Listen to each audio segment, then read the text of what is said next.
हिकाय तदालये कृष्णाय कृष्णभक्ताय तद्भक्ताय नमो नमः। ओम विष्णुपादाय राधिकाय प्रियात्मने श्री श्रीमद्भक्ति वेदांत नारायणीति नामिनि श्री कृष्ण चैतन्य प्रभु नित्यानंद श्री अद्वैत गदाधर शिवासादि गौर भक्त वृंद। हरे कृष्ण कृष्ण कृष्ण हरे हरे, हरे राम राम राम हरे हरे। मैं सर्वप्रथम अपने गुरुपाद पद्म परम आराध्य भक्ति वेदांत नारायण गोस्वामी महाराज चरण को आनंद कर दंडवत अर्पण करता हूँ। तदंतर अब हम लोग कल कथा श्रवण किया था। शिखा सूत्र धारण करवाकर पंच संस्कार से दीक्षित किया और उसे त्रिदंड संन्यास प्रदान किया। यज्ञ मूर्ति देवराट अथवा देवनाथ नाम से प्रसिद्ध हुए। किस नाम से प्रसिद्ध हुए? वो कथा सुनने बैठे हैं, लग रहा है कथा सुन रहा है। वो क्यों देख रहा है ऐसे? फिर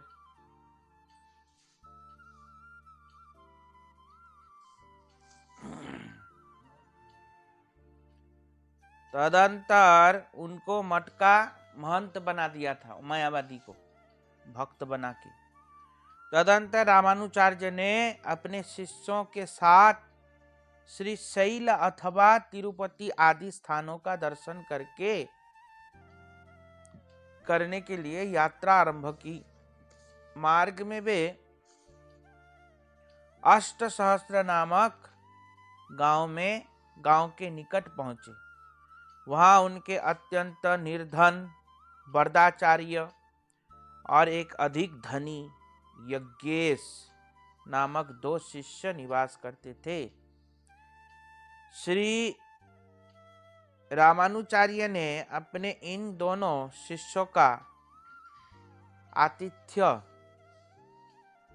आतिथ्य ग्रहण करने की लीला करके उनके चरित्र द्वारा गुरु वैष्णव की सेवा आदर्श स्थापित किया। इन दोनों शिष्यों के घर में जाके कि गुरु वैष्णव की कैसे सेवा करनी चाहिए, ये आदर्श जगत में स्थापित किया है रामानुचार्य। वरदाचार्य की जो पत्नी थी बहुत अधिक सती साध्वी थी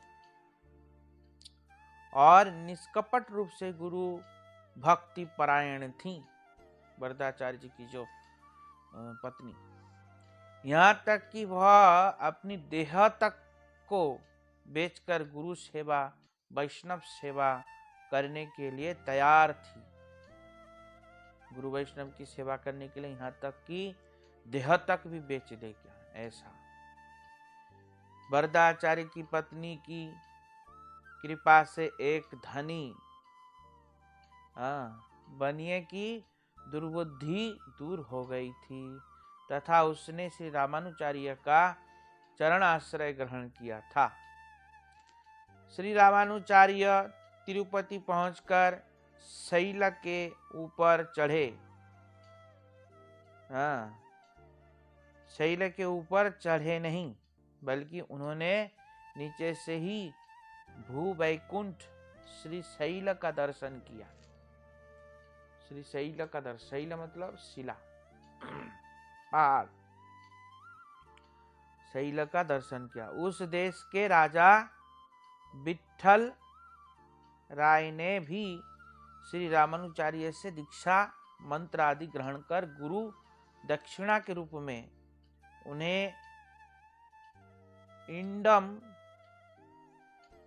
डिया नामक सुविस्तृत भूभाग प्रदान किया था। उस देश के राजा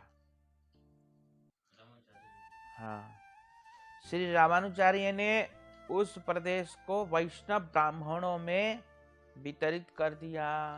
अब रामानुजाचार्य जी ने उस स्थान को लेकर क्या किया, वैष्णव और ब्राह्मणों में वितरित कर दिया। श्री रामानुजाचार्य ने घटिकाचल में जाकर श्री नरसिंह देव का दर्शन किया। घटिकाचल जाके नरसिंह देव का दर्शन किया और वहां से पक्षी तीर्थ में पहुंचकर स्नान दर्शन आदि करके वे पुनः कांचीपुर लौट आए। इसके कुछ समय बाद ही गोविंद ने श्री रामानुजाचार्य से त्रिदंड संन्यास ग्रहण किया। उनके गोविंद जो थे, जो उनके मौसेरे भाई थे, उन्होंने रामानुजाचार्य जी से त्रिदंड संन्यास ग्रहण किया। उसके पश्चात श्री रामानुजाचार्य ने श्री यमुनाचार्य के निकट की गई अपनी प्रतिज्ञा को संपूर्ण स्मरण कर पूर्वाचार्य बोधायन द्वारा रचित वृत्ति का अनुसरण कर श्री भाष्य लिखने का इच्छा किया।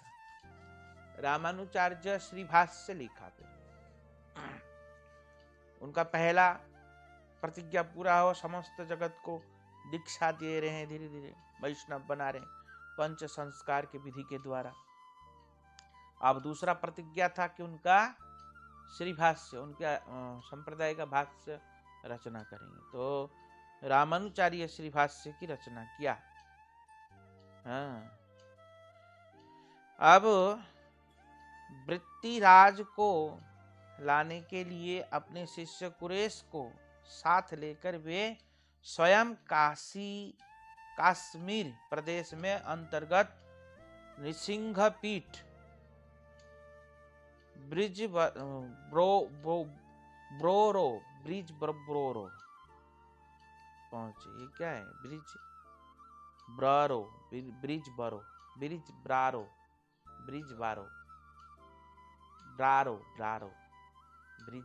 ब्रारो मुंह में भी नहीं आ रहा है, कैसा नाम है। नहीं, ये कश्मीर में है कोई ब्रिज बारो। उस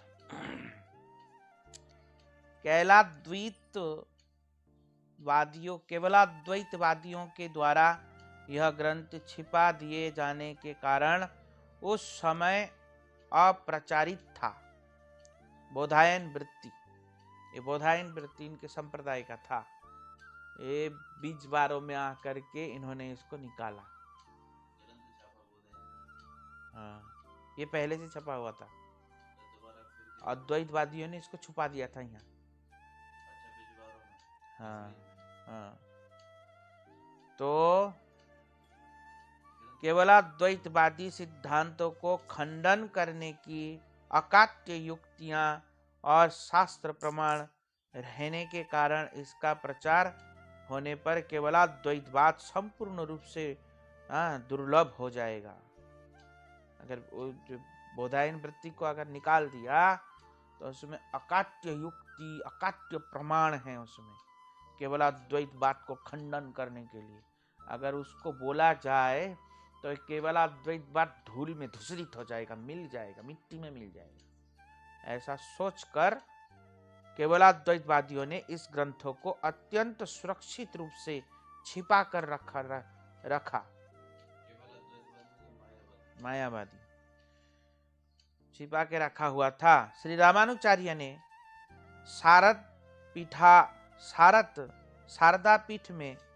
शारदा पीठ हमारे मायावादी का है ना, भंगेल में।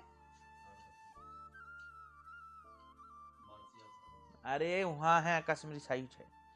शारदा पीठ जाकर उनसे बोधायन वृत्ति को दिखलाने के लिए कहा, किंतु अद्वैतवादियों ने उस ग्रंथ के अस्तित्व को ही नकार दिया।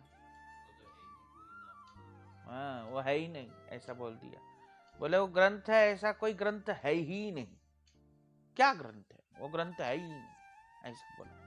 ऐसा कोई ग्रंथ है हम जानते हैं।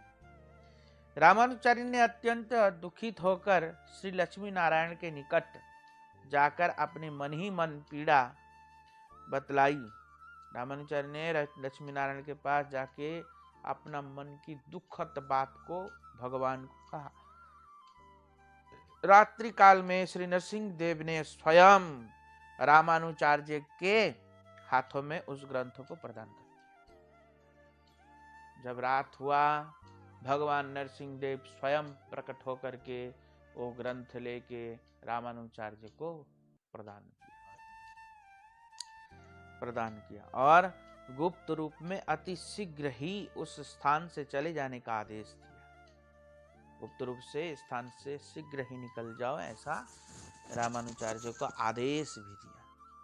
रामानुचार्य अपने शिष्य कुरेश के साथ उसी समय वहां से निकल पड़े और कुछ दिनों बाद शारदा पीठ के अद्वैतवादियों को जब बोधायन वृत्ति दिखाई नहीं दी, तब उन्होंने यह स्थिर किया कि रामानुज ने ही इस ग्रंथ को चुरा लिया है। अतः उन्होंने अनेक बलवान व्यक्तियों को रामानुचार्य को ढूंढने के लिए भेजा और उन लोगों ने 1 महीने तक रात दिन दौड़ते हुए रामानुचार्य का पीछा किया। 1 महीने के पश्चात अंततः उन्होंने श्री रामानुचार्य और कुरेश को देखा। अंततः उन्होंने देख लिया रामानुचार्य और कुरेश 1 महीने के बाद, और बलपूर्वक उनसे बोधायन वृत्ति को छीन कर कश्मीर लौट आए। इधर रामानुचार्य अपना सारा परिश्रम व्यर्थ हुआ सोचकर अत्यंत अधीर हो गए। तब कुरेश ने अपने गुरुदेव को आश्वासन देते हुए कहा, इस 1 महीने के प्रत्येक रात को जगकर मैंने संपूर्ण बोधायन वृत्ति को कंठस्थ कर लिया है। नहीं समझे?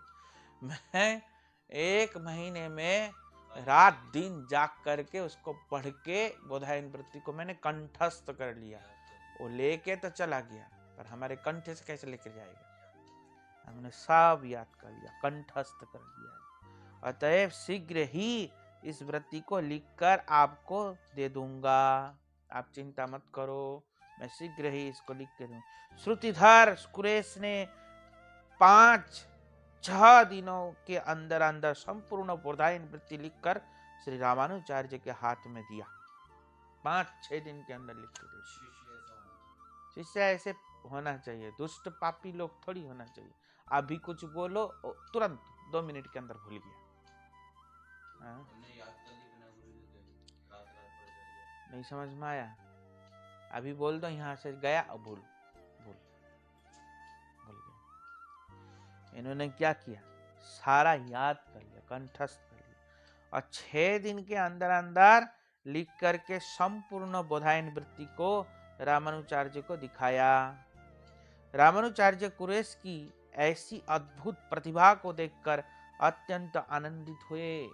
ऐसे अद्भुत प्रतिभा देख करके अत्यंत आनंद हुए और उन्होंने श्री भाष्य रचना के समय कुरेश को ही अपना लेखक बनाया।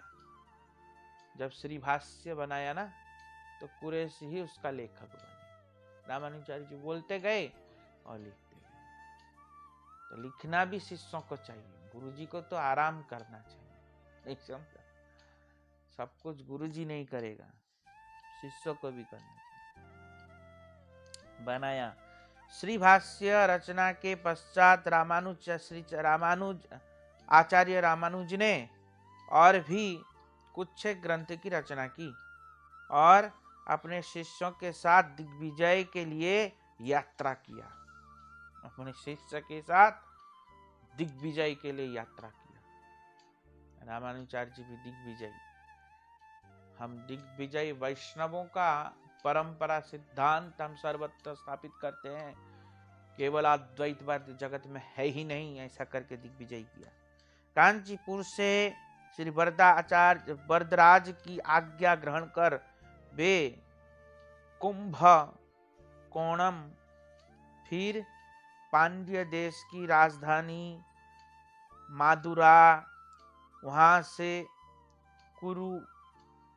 कुरु का पुरी, कुरु नगरी, केरल या मालाबार और उसकी राजधानी तिरुअनंतपुरम,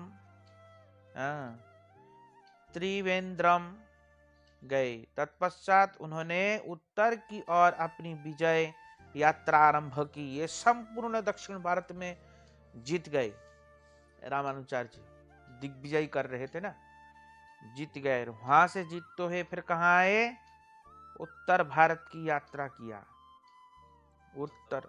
उत्तर की ओर, हाँ, अपनी विजय यात्रा आरंभ की। वहां से उन्होंने क्रमशः द्वारिका, मथुरा, वृंदावन, सब द्वारिका, मथुरा, वृंदावन, हरिद्वार, बद्रिकाश्रम, कुरुक्षेत्र, पुष्कर, नैमिषारण्य, अयोध्या, प्रयाग, देव प्रयाग, हाँ, मगध गया आदि स्थानों में भ्रमण किया।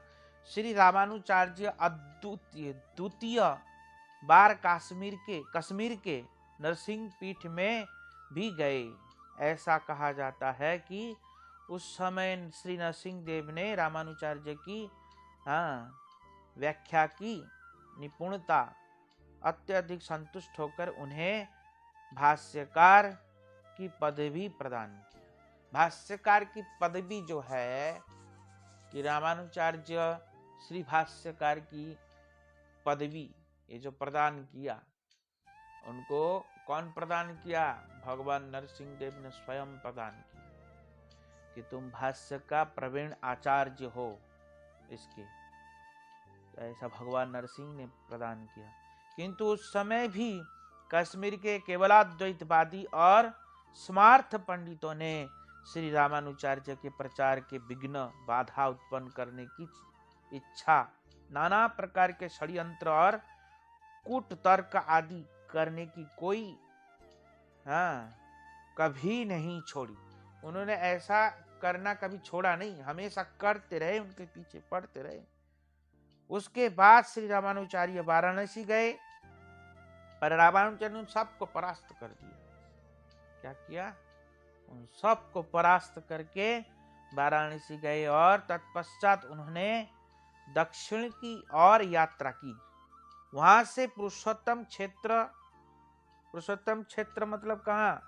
जगन्नाथपुरी पहुंचे और वहां उन्होंने पंचरात्रिक मत का प्रचार करने की चेष्टा किया। कहाँ पे? जगन्नाथपुरी। जगन्नाथपुरी में भी पंचरात्रि का प्रचार करने की चेष्टा किया कि पंचरात्रिक विधि से व्यक्ति को दीक्षा लेना चाहिए, कैसे गुरु करण धारण करना चाहिए, जगत में क्या करना चाहिए, किस लिए आए हैं, ये सब बताया। उसके बाद रामानुचार्य कुर्म क्षेत्र, सिंगाचल और गारुड़ पर्वत आदि स्थित अहोबिलम मंदिर में उपस्थित होकर पंचरात विधान के अनुसार श्री नरसिंह मूर्ति की पूजा प्रवर्तन किया। अहोबिलम, फिर दक्षिण भारत गए। अहोबिलम में वहां पे भगवान नरसिंह देव का पंचरात्रि की विधि से वहां पूजा किया। इसलिए दक्षिण भारत में अधिकतर मंदिर में जो पूजा होता है वो रामानुज संप्रदाय के लोग करते हैं। नरसिंह पूजा, नारायण पूजा सब रामानुज संप्रदाय के लोग करते हैं। अधिकतर नहीं खाते, सब लोग नहीं खाते ना।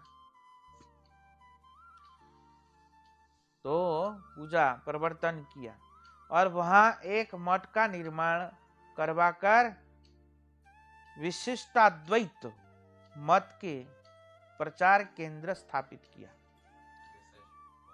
विशिष्टाद्वैत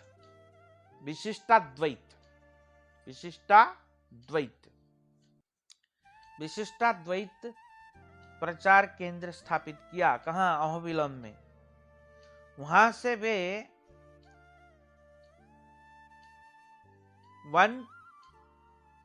वंटाचल तिरुपति पहुंचे। वंटाचल कहाँ पहुंचे? तिरुपति। उस समय शैव और वैष्णवों के बीच वहां के विग्रह को लेकर विवाद चल रहा था। शैव और वैष्णव के बीच में विवाद चल रहा था। शैव कहते हमारा ठाकुर बड़ा, वैष्णव कहते हमारा विष्णु बड़ा, शिव के भक्त कहते हमारा बड़ा। विग्रह का विवाद का विग्रह शिव का है अथवा विष्णु का है। कोई कहता है ये शिव का है, कोई कहता है विष्णु का विग्रह है। नहीं समझ में आया? रामानुचार्य ने जब विग्रह को श्री विष्णु का विग्रह बतलाकर उस विवाद को शांत किया। रामानुचार्य जब गए वहां तब उन्होंने कहा ये शिव का विग्रह नहीं है, ये विष्णु का विग्रह है। ऐसा करके तब विवाद को शांत किया और सबको भगवान श्री विष्णु की सेवा पूजा में नियुक्त किया। तत्पश्चात वे पुनः कांचीपुर में लौटकर श्रीनाथ मुनि की प्रकट भूमि श्री वीर नारायणपुर का दर्शन कर श्रीरंगम में उपस्थित हुए। श्रीरंगम में उपस्थित, श्रीरंगम में रामानुचार्य का समाधि भी है। श्रीरंगम में श्रीरंगम उस समय श्री रामानुचार्य के द्वारा प्रचारित विशिष्टाद्वैत वैष्णव सिद्धांत के वैजयंती को लेकर समग्र भारतवर्ष में सनातन धर्म की शिक्षा का केंद्र स्थल बनकर सुशोभित हो रहा था। रामानुचार्य ने ऐसा प्रचार किया कि समस्त भारतवर्ष में उनका ध्वजा फैल रहा था विशिष्टाद्वैतवाद। जैसा हमारा अभी समस्त विश्व में गौड़िया संप्रदाय का ध्वजा लहर रहा है, केवल भारत में नहीं समस्त विश्व में लहर रहा है। उसी प्रकार रामानुचार्य का भी ऐसा समग्र भारत में ऐसा विशिष्टाद्वैतवाद का प्रचार होने लगा। विशिष्टाद्वैत है ना, इसको संधि करने से विशिष्टा अद्वैत होगा, और संधि नहीं करने से विशिष्टाद्वैत। तो विशिष्टा द्वैत भी है और विशिष्टा अद्वैत भी है। मतलब क्या है? संधि करने से विशिष्टा अद्वैत भी बनता है और विशिष्टा द्वैत भी बनता है। समझ में आया? तो वही बात, भेदाभेद। भेदाभेद मतलब भगवान से भेद भी है अभेद भी है, दोनों चीज। समझ में आया? पर भेदभाव ज्यादा है इसलिए अद्वैत, भेदभाव ज्यादा है होने के कारण द्वैत। क्या समझे? तो ऐसा है। क्रमशः पराशर, वेद व्यास और परांकुश नामक देकर उनके शरीर को विष्णु के चिन्हों से चिन्हित किया। इस प्रकार श्री रामानुचार्य की कृपा से बहुत से लोगों का जीवन परिवर्तित हो गया। हाँ, कुरेश के पुत्र गोविंद को भी रामानुचार्य ने अपना शिष्य बना करके उनको छाप वगैरह लगाया। उनके जो पंच रात्रिक विधि में उनके शंख चक्र पद्म गदा इत्यादि का छाप लगाया जाता है, ताप लगा करके, तो सब लगाया। हाँ, कुरेश के दो पुत्रों गोविंद और गोविंद के भाई के पुत्रों को, गोविंद और गोविंद के भाई के पुत्रों को क्रमशः पराशर, वेद व्यास, परांकुश नामक देकर उनके शरीर को विष्णु चिन्ह से चिन्हित किया। ये तीन लोगों को दीक्षा देकर उनको विष्णु चिन्ह से चिन्हित किया। तो श्री रंग में शूद्र कुल में उत्पन्न धनुर्दास नामक एक दुर्गंत मल्ल निवास करते थे। तो बाकी की कथा हम लोग कल श्रवण करेंगे। वांछाकल्प